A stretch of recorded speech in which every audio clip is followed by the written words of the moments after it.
আসসালামু আলাইকুম। শুরু হলো জুলাই মাস, যে মাসে আন্দোলনের মাধ্যমে ফ্যাসিস্ট হাসিনার পদত্যাগ ও দেশত্যাগ বাধ্য হয়েছিল, যা কিনা কোটা বিরোধী আন্দোলন থেকে এক দফায় রূপ নেয় শেখ হাসিনার পদত্যাগ চাই।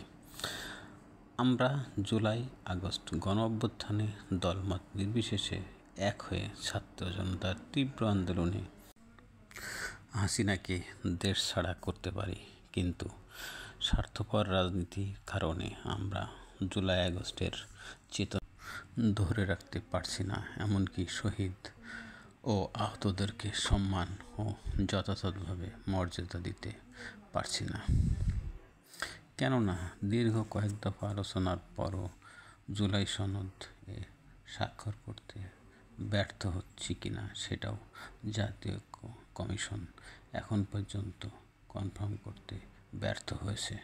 দেশের বিভিন্ন ইস্যু নিয়ে সংস্কার করতে রাজনৈতিক দলগুলো একমত হতেও পারছে না বলে আমরা জানতে পারছি। সিরিয়া থেকে মার্কিন নিষেধাজ্ঞা তুলে নেওয়া হলো। যুক্তরাষ্ট্র ও আসাদপন্থী গোষ্ঠী আইএসআই এবং ইরান ও তার মিত্রদের উপর নিষেধাজ্ঞা বহাল থাকছে। গত মে মাসে যখন সৌদি আরবে ট্রাম্প ও আল সাবা এর মধ্যে বৈঠক অনুষ্ঠিত হয়, তখন ট্রাম্প জানিয়েছিল সিরিয়া থেকে নিষেধাজ্ঞা তুলে নেওয়া হবে। তবে আমরা এটুকু বলতে পারি, যুক্তরাষ্ট্র নিজের স্বার্থ উদ্ধারের প্রয়োজনে কেউই সন্ত্রাসী নয়, কেননা সিরিয়ার বর্তমান প্রেসিডেন্ট আল সাবা ছিলেন আমেরিকার সন্ত্রাসী গোষ্ঠীর তালিকায়, তিনি ছিলেন জঙ্গি।